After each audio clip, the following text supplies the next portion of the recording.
Wizards of the Coast. What the fuck? What the fuck is this? Hello everyone and welcome to my YouTube channel. And today, Wizards of the Coast announced that Meathook Massacre is banned in Standard and Yorion Sky Nomad is banned in Modern. I can get behind the Meathook ban because it was one of the most prevalent cards in Standard, but Yorion? Really? Yorion wasn't even a problem, really. And even in their announcement, the way they phrase things gives the impression that there wasn't really an issue. They begin the segment by saying, quote, "Modern has been in a healthy place since the last ban and restricted update," end quote. Then why ban something? Well, in the article, they say that Yorion decks can be problematic to play in paper due to the larger deck size. Now, keep in mind that this is in a game where the most popular format of that game is playing with 100 card decks and not 60 card decks.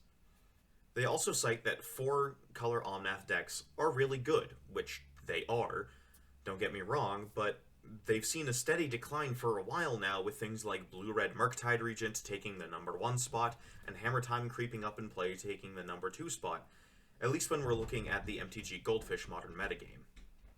4-color Omnath decks have been around the 3 to 4 spot in terms of popularity for a while now, but that's pretty much the only common deck that played it. If you look at the MTG modern metagame right now, out of the top 24 decks in the format, Yorion is only in one of them. Rather, I think that there are 2 cards that would have been substantially more worthy of a ban. First of all, Ragavan Nimble Pilferer. The powerful 1-drop has been a staple in competitive Modern since its printing in Modern Horizons 2, a set that dramatically pushed the power level of Modern. Ragavan even earned a ban in Legacy due to his absurd power level, but he remains legal in Modern.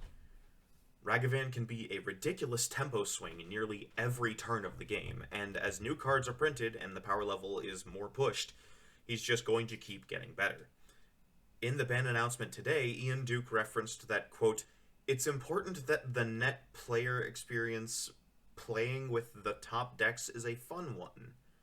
And while we're okay with such decks existing, it can make the format less enjoyable when these patterns are associated with one of the strongest decks over a long period of time." You know what's not fun when playing against the top decks? Your opponent getting access to twice as many cards as you do every single turn because they hit you with Ragavan. Not to mention, Ragavan sees substantially more play. Out of the top 24 decks, Ragavan is in 5 of them, and every single one of those 5 plays him as a full 4 copies. That means for every copy of Yorion you would see, you could see up to 20 Ragavans. And of course, Ragavan is a 4 of in the current top dog, Blue-Red Murktide. Second, Urza Saga has always caused some problems. The powerful land could create an equally powerful board state within just a few turns, and it was difficult to interact with through conventional means.